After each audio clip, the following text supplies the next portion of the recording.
Umar Rabbani Negara Harmoni, tema sambutan Ma'al Hijrah tahun ini.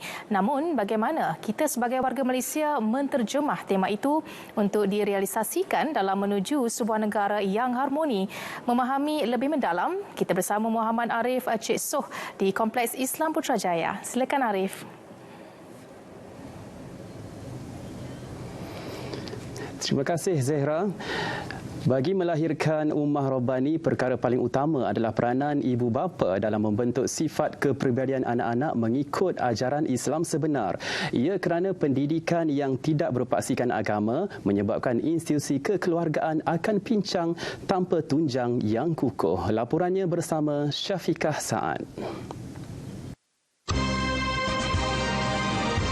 Definisi Ummah Rabbani secara tidak langsung saling berkait dengan pembangunan sesebuah institusi keluarga atau secara mudah mewujudkan modal insan Rabbani. Apabila dibentuk dari acuan Islam sebenar, pemimpin yang berilmu dapat dilahirkan, seterusnya menyumbang ke arah negara bangsa yang harmoni. Maknanya kita bukan fikir benda lain terlebih dahulu, tetapi bagaimana kita nak jadikan mereka itu ada asas hidup, maknanya kepercayaan kepada pencipta, kepercayaan kepada Tuhan, kepercayaan yang paling berkuasa yang aku kena beriman pada dia. Ini agenda yang paling penting dalam kita nak bina Ummah Rabbani, bermula daripada keluarga tadi. Maknanya bagaimana nak masukkan rasa kepercayaan kepada Tuhan, beriman tu yang paling utama. Mengambil ibrah daripada kisah penghijrahan Rasulullah SAW, ia bukanlah proses perpindahan dari satu tempat ke satu tempat semata-mata. Tetapi perkara tersebut memberi makna yang signifikan sebagai satu proses transformasi kepada keadaan yang lebih baik.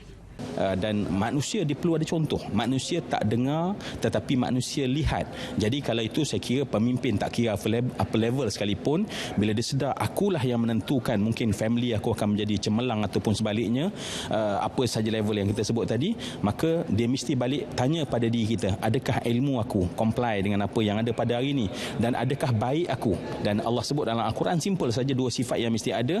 Yang pertama adalah Allah sebut dalam Al-Quran sebagai orang-orang yang amin, yang kedua sebagai qawi. Disiplin dan istiqamah dalam melakukan perubahan amat diperlukan dalam menentukan kejayaan diri, keluarga dan negara. Dari situlah kita dapat membentuk Ummah Rabbani Negara Harmoni. Mungkin ada yang menyambut Ma'al Hijrah ini sebagai alternatif kepada sambutan Tahun Baharu, tetapi dalam keadaan yang lebih Islamik. Harus anda ketahui, Ma'al Hijrah ini sebenarnya lebih daripada sekadar sambutan. Ia harus dihayati bersama dengan kefahaman terhadap takwim serta amalan hijrah itu sendiri. Salam Ma'al Hijrah, Syafiqah Saad, laporan Jakib untuk RTM. Sebagai umat manusia, sisi gelap sesetengah individu yang beragama Islam pasti ada kerana kejahilan dan kezaliman terhadap diri mereka sendiri. Justru mengisafi dosa-dosa lalu merupakan satu cara untuk memerdekakan jiwa. Menurut pendakwah bebas Muhammad Hanafiah Abdul Malik, individu itu juga perlu ada kesungguhan untuk bertaubat dalam usaha menjadi lebih baik. Pada masa sama, tekad itu perlu diraikan dan disokong dengan ilmu. Merdeka ini kata Hamka jernih jiwanya. Dalam masa yang sama, kita bebas berfikir berdasarkan kehendak Tuhan, Allah, dan kemudiannya menghormati dan tahu kewajipan kita pada yang lain. Dan jangan lupa satu perkara, kita akan menyesal sekiranya kemerdekaan ini kita tak kecapi, hilang. Kita akan menyesal. Tetapi masa kita telah ketika kita telah mendapat kemerdekaan, kita kurang menghargainya. Tambahnya, dalam konteks agama Islam, kemerdekaan adalah kebebasan menjalankan tanggungjawab agama tanpa halangan, sama ada melakukan perkara wajib atau sunat. Oleh sebab itu, mereka yang bertekad untuk meninggalkan larangan agama harus dibimbing dan disediakan platform yang betul untuk penghijrahan ke arah insan yang lebih sempurna di sisi pencipta. Seiring perkembangan revolusi industri 4.0, industri halal juga perlu memanfaatkan teknologi yang ada. Ini termasuk transaksi urusan secara maya sebagai kaedah utama untuk mengoptimumkan kapasiti pengeluaran produk. Laporan Fazrin Zahardin.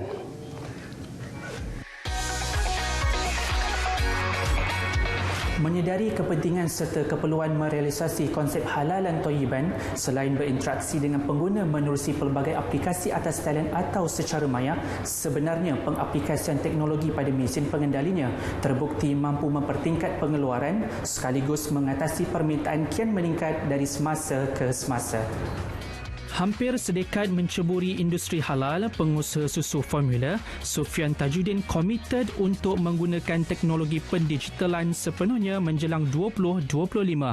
Kita nak dari segi pengawalan production, maksudnya pengeluaran tu, kita nak menggunakan teknologi digital dah. Kita tak nak gunakan yang sistem manual, gunakan kertas semua, tapi kita boleh tengok dengan gunakan handphone, kita tahu status production kita. Mengaplikasikan amalan penghilangan Islam IMP, pembangunan penyelidikan merupakan subsektor paling penting dalam membangun sektor halal agar lebih kompeten. Proses pembuatan kita daripada keadaan yang saya panggil manual kepada semi auto dan fully auto. InsyaAllah kalau kita tengok dalam proses-proses kami dulu, di mana sebelum kita menggunakan manual ni, penghasilan kami cuma lebih kurang dalam 1 tan je sehari.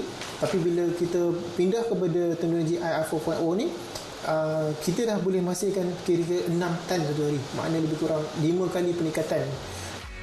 Selain berusaha meneroka pasaran halal global, syarikat beliau turut diiktiraf di peringkat ASEAN.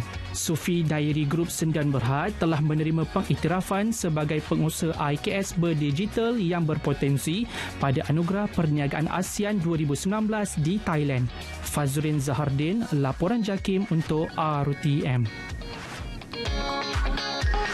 Laporan tadi mengakhiri lintas langsung di Kompleks Islam Putrajaya untuk hari ini. Kembali ke Angkasa Puri untuk berita selanjutnya. Baik Arif, terima kasih.